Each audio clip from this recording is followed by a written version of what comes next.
Hi, welcome and welcome back to my channel. I'm Kiara and this is Budget and Grow. In this channel we tackle things cash stuffing, budgeting, and debt crushing, and in today's video we're going to be putting the power of budgeting to the test. I'm going to be doing my trip budget review, so if you like to see how much I spent on my budget, did I go over budget? Is it even possible to budget for a trip and not go over? Stick around for the video and you'll find out. Let's go. How you all doing today, friends? I'm finally ready to do my trip and budget update. I've unpacked. I'm now wrapping some gifts that I brought. So it's been definitely a busy weekend, but I really wanted to get this out of the way because I wanna just kind of close that vacation chapter money-wise. I wanna just enjoy my memories of it. So yeah, let's get right into it. All right, so this is my little budget breakdown. I don't wanna give it away. All right, so I got a little helper here to show you step by step how much I spent. So in order to figure this out, we need to know where we started. So if you remember from my 50 envelope savings challenge, I'll upload it up here. I was able to save $1,700 on my box for this specific trip. Now from that original budget, I had to shift around the budget a little bit. I use on pre-trip expenses, which were used for toiletries, some things that I needed for my personal use for the trip, and then gifts for my family and friends. I used $150 from that. There you go. So that brings down the total budget to, let's see, $1,550. So this is what we had left after that. And from this $1,550, I also subtracted the balance that I got refunded from the airline. What I did is I took this $146 return and subtracted it from the total budget. And that is because I had already pay my credit card back for that total amount. So I figured that it was best to just remove it from the trip budget and just allocated it to my regular bills and expenses. That way I can use the credit on my credit card for that. So that brings us to the new total budget of $1,404. This is the budget that we're working with. All right, so let's start with flights and hotels. So for flights and hotel, I had a budget of $189, $89 for the flight, and $100 for hotels. If you remember, I don't need to stay at a hotel because I go and stay at my parents' house, so it's free. But I wanted to have a budget for hotel because since I had a standby ticket originally, I didn't know if maybe I will have to stay in the connection location for a day, for a night. Make sure to have a little money in case of that. Luckily, it was of no need, so that's awesome. And so I ended up spending from that $189 only $179.17. Yay! So that means that this budget was under budget. I'm gonna highlight the under budgets with green, yellow. Oh my god, no. Well, that's not nice. Wow. So yeah, so $179 with 17 cents. Why is it so much higher even though I didn't spend on hotels? That is because I had an 8 hours layover in Florida waiting for my connection flight. Oh my god, that was not fun at all. I really thought that I was gonna be super productive on those 8 hours, and I was kind of, but there's nothing like doing work in your own space, so I got nothing done technically on the 8 hours wait.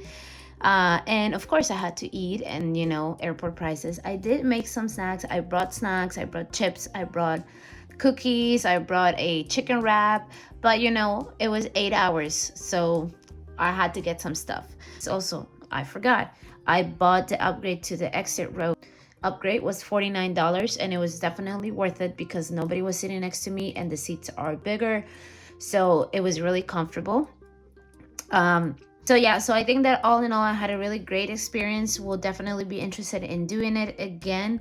Obviously, this was a favor, so it's not something I can just ask every time. But if the possibility shows up in the future, I'll definitely take it again. So, okay, there you go. Let's move on to airport transportations. So, airport transportations, I had budgeted $60 for cabs, taxis, buses, whatever transportation I can use to get to and from both airports. So going into the airport here in the US, I did took a cab because my flight was in 6 a.m. So I had to be there at like 3 a.m. But coming back from Peru, I did take a cab from my house to the airport, but I live really nearby the airport, so that was cheap. That was like $10. And then when I landed here in New York, I was just like, suddenly, when I'm in Peru, my dollar is worth 4 times, and then suddenly it's back to one is one. So I was like, oh my God, this is so expensive. So, and I knew I had like enough money left to spend on a cab, but I landed at like 1 p.m. So it was a very like nice time of the day. So I just took the bus. I took 2 buses to get home and saved myself like $20 on the process because each bus is $2.75. So I ended up spending on airport transportation only $44.87. So that is really good. Let me use a different marker. That was really good too. Very proud of the fact that I stayed under budget. Oh, that's so much better. Okay. That I stayed under budget on this one. And yeah, that's great. Next up, we have cabs, and cabs is for all transportation while in Peru. And as expected, I went really under budget for a couple reasons. Number one, because I was there for a very short time, so I didn't go out as much. I spent most of the time with my parents, so that's number one. Number two, we went out to places where we can walk to. And number three, when I did go out to like further places, my friends picked me up or dropped me off.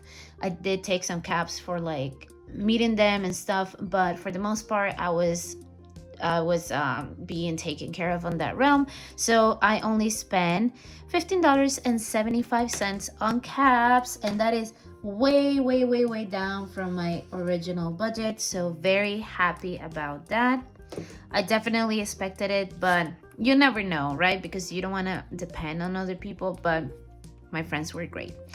All right, next up we have groceries and utilities. This is money that I gave to my parents upon my arrival. I knew that me being there was gonna raise the electricity, the water bill, the gas bill and all of that. And also it's one more person to feed on the day-to-day. So I gave my parents $60 for that. And on my last day of my trip, we went grocery shopping. So I basically left them with stock up fridge. So I spent $82.06. So this is the first budget that is gonna go over budget. So let me highlight it on pink. Here you go. Yeah, so I went over by like $22. And you know what? Yeah, going over is not fun, but if I had to go over on anything, I'm happy it was this, because this was all for my parents. So also, it wasn't as hard as I thought to keep on my tracking while I was away. I mean, it was hard, but it wasn't as hard as I thought it was going to be. I thought I was going to be just like overwhelmed with trying to track my transactions, because I was using 3 forms of payments. So it was a lot sometimes, but I think at this point I have exercised my budget and tracking muscles so much that it's a habit. So it comes like a second nature to do it. So it was easier than I thought. There was definitely downtime. My parents usually take a siesta after lunch every day. So I had like 30 to 45 minutes every day after lunch to kind of like be by myself and relax. So I took advantage of that time and work on my trackings.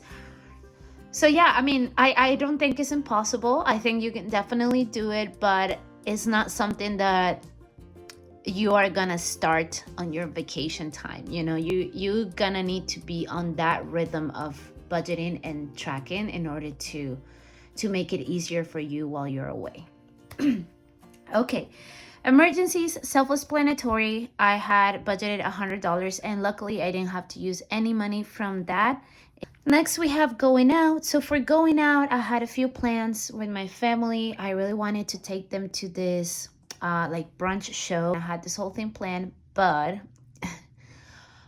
they had booked the place for a private event the whole day on the day that I wanted to go. So it didn't happen, unfortunately. So that sucked. So yeah, but we did do other stuff that day. We ended up going to the shore side, so that was really lovely. Finally got my mom out of the house that day. By the way, thank you so much for your prayers and good thoughts, good vibes on my parents' health. My mom is doing a little better. We were able to take her off a med that it was just messing her up. It was making everything worse. My mom has diabetes and high blood pressure, and she's developed like an anxiety and depression. Um, I don't know how to say in English. We say cuadro, so like peak, I guess. So obviously she's feeling that way. She's developed that because you know she's always been very active and very independent, and suddenly she's like barely able to move out of the bed. So that will, you know, that will make you feel a certain way. So yeah, that's been hard, but luckily we got her off that med and she immediately showed improvement. Like the day after she got off that med, immediately showed improvement. So we are happy that we took the steps to get her double checked. And she still has definitely pain and issues, but she's being monitored now more closely. And I think she really needed she needed uplifting, you know. So when I was there, my dad and I were really working hard in getting her out of the bed. Just, you know, like we weren't going into long walks or strenuous things, but we were like, mommy, let's go to the mall, let's walk around a little bit, let's go get the groceries, you know. So it make her feel like she had a purpose. So that was nice. That wasn't nice, that was excellent. You know, it was good to see her kind of like back into to her old self. At times there were times where she just was not having it and she was just laying in bed, but I'm happy that I was there to make her feel a little better for that week. And before I left, I signed up both of my parents into some free lessons. So we have something that is called the seniors house and is um, paid for by the government. It's like community service, I guess, where senior citizens, so 60 and older, they get to do free activities like, I don't know, like learn to embroider and learn to that. So I signed her up, both of them, for Tai Chi. So that's in the morning, and I think that's really gonna help her because you know they do all this like relaxation exercises and it's outdoors, so it's just good for the mind, you know, and the muscles. And then the other one she's gonna be doing is embroidery. She loves embroidery. I love embroidery too, fun fact. So excuse me. So yeah, so she's gonna be doing that, and I'm hoping that she's gonna meet some new people and she's gonna have that spark again of going out and things, you know. So yeah. So so that's on that. And so back to the budget. So going out, I ended up spending only $131. Next up I have dine out, and dine out I also stay under budget, guys. I don't know how, because I ate, you know what I mean? I ate. Maybe it's because I ate a lot of my mom's food. So, you know, I bought groceries and all that, but like mainly like it wasn't expensive. And then I did take my parents and my friends out a couple days, but it wasn't anything crazy. However, we enjoy ourselves. We really stuffs ourselves with food, but somehow I ended up under budget. Not gonna question it. I'm happy that's the way. But I went down. I went under budget by $43.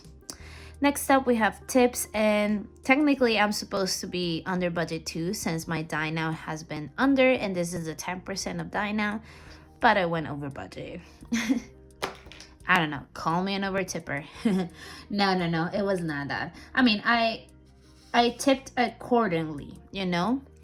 I tipped what I had to tip, and some extra here and there, some less here and there, depending on the service.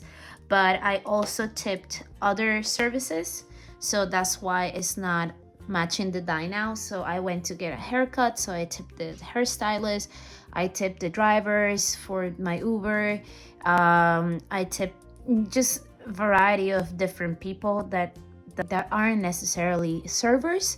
So I think that in the future I'm gonna do my tips budget differently, because yeah, I forgot that you also tip other services, not just, you know, food service. So yeah, so that's something to remind myself for a following trip. But all in all, it wasn't bad. I went over by $5, so that's fine. And the moment of truth has arrived, guys. Boom. $190 with 52 cents. I definitely went over on my shopping on my shopping budget. And you know what? I just knew this was gonna happen. I just knew this was gonna happen because I had to get some stuff. You don't understand. I was put in this position. I had no control over it. Well, you know what? You just have to own up. I have to own up, because did I needed to buy like 4 different blazers while at home? No, I didn't. But each one of my dollars was worth $3.99, and they were having a sale, and there were 2 for the price of 1. So I got 2 blazers and like good quality blazers, you know, like Bloomingdale's kind of quality, for like $30, 2 of them. So, you know, I just decided that I was gonna update my fall wardrobe with stuff from Peru, because it was the best deal for my buck. So yeah, so I did it. And initially in my mind, I considered doing a $200 budget for shopping, but then I felt bad. I felt guilty about it, giving it so much money. But it ended up being closer to that. So I guess I should have just followed my gut and be honest with myself and accept that I like shopping. So I mean, all in all, I only went over by $41, which I don't think is a super like obscene amount of money to go over. But you know, could have done better. Yes, I could have. Maybe next time just be more realistic with the budget and just stick to it, you know? All right, miscellaneous. I also went over miscellaneous, and this is because, you know, little things kept popping up while I was there, you know? I didn't know I had like one of my niece's birthday. It's this like extended family, you know, birthday. So we ended up buying a present, of course, and just little things. And on this miscellaneous, I also included a haircut. So I got a haircut finally, a haircut wash, treatment, and blowout for $20. Yes, exactly. And then I got like a pedicure and just little things here and there for my family and I. So I went over, I think this one is the one that I really went over significantly, because I went over $50, and that for me is definitely on the higher end of overage, you know. But yeah, so that's what happened. And then finally, gifts. So for gifts, I only spent $81.61 out of my $100 budget. So happy that I stay within budget on this one too. And yeah, I think that all in all, I stay pretty much on budget with the majority of my categories. So let's see, I have 1, 2, 3, 4, 5, 6, and 7. So 7 categories I went under budget, and then 1, 2, 3, and 4 I went over budget. So all in all, even though I did go over in a few categories, I stay under budget on my total budget, I can tell you right now. So let's see. So my original budget was $1,404. Let's see how much is the balance.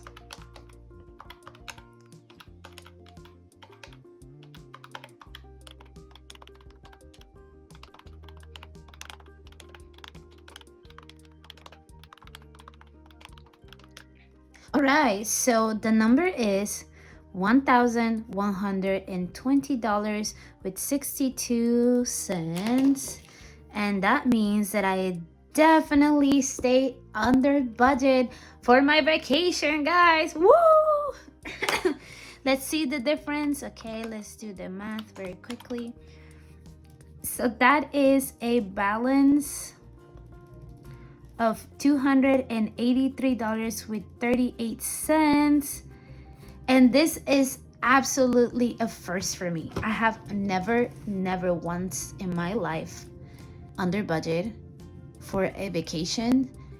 9 times out of 10, I come back with debt from vacations. I was literally in Lima in January this year, and I came back with around $1,200 in debt from that trip because I kept putting stuff on my credit cards.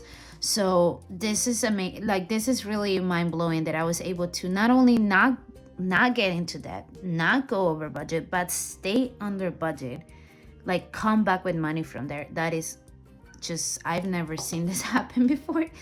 And final thoughts. Is the power of budgeting real? Yes, it is real. It is possible. I can tell you right now, I have never gone into a vacation with this mindset, with these things on my brain. Like having actually put in pen and paper my budget, have it on my computer, accessible on my phone, accessible everywhere with me, and just having the mindset that you are spending in certain categories certain amount of money has absolutely 100 been the reason why I stayed on the budget. I have never done this before. I always just go with like a rough draft of how much I want to spend, and it's very easy to go over budget when you are mentality like, oh, this is worth 4. Oh, what's that in my coin? That's like 1. Oh, that's cheap. So maybe instead of buying 1 of these, you buy 4 because it's so cheap. So it's the whole like sale BOGO thing, right? Mentality. And of course, not every country has a positive currency for you or as good as 4, but the majority do have, less spending power than the dollars. So it's really easy to get on that mindset of like, oh my God, this is so cheap. And I'm so happy that I was able to first of all keep up with my tracking, because I think that really helped. Every day I was tracking, and every day I was kind of like weighing how much I had left for the day. So I knew how much I could possibly spend for the day and try to stay under that number. And then just the categories, and even though I did go over in some of them, I don't think it was anything crazy. And I knew, for example, that the emergency, the flights and hotels, I was not going to spend the whole thing because I didn't need a hotel going there, and I didn't need a hotel coming back. Then closer to the end of my trip, I could tell that my cabs category was lower. So that's why I allow myself to do a little more shopping. I was joking around about the sale, but I didn't really go shopping until like the last few days of my trip. So I could tell that I was under budget and other stuff. So that's why I allow myself to go a little over on that one. So yeah, so I think that the power of budgeting, it's real. I think it's important that we integrate that mindset into everything that we do in life, not because you're broke or because you're stingy. It's because it's a way of being respectful to your finances, to be organized with your finances. It's just easier to manage this way. I'm telling you, I think that this is going to be something that I'm going to carry with me for the rest of my life. Of course, every trip is going to be different, and it's going to need different categories, different allocations of money. So you just adapt it, right? You just have to adapt it and make it work for the circumstances that you need. And And those are my final thoughts. Yes, those are my final thoughts. This video is already so long, so I'm just going to leave it at this point. But thank you so much for following me on this trip journey. It's been amazing. It's been so much fun. I hope that I can do more of this in the future. I'm already trying to think about where am I going next. If you don't know this about me, I love traveling. I've traveled to maybe 25 countries in my life. I've been blessed. That's a story for a different time, but I love traveling, and it's definitely one of the things that I really want to do more once I'm debt free. So this is going to be a feature in the future as well. What am I doing with the 283 left? I have some plans. Rough draft is I'm gonna keep half for my future vacations, so pay myself back for my good behavior, and then the other balance, which is around 140, I'm probably gonna use it either toward debt or sinking funds. I'll let you know on that on my next video. I hope that you had a great start of your week, and I will see you on the next one. Bye bye.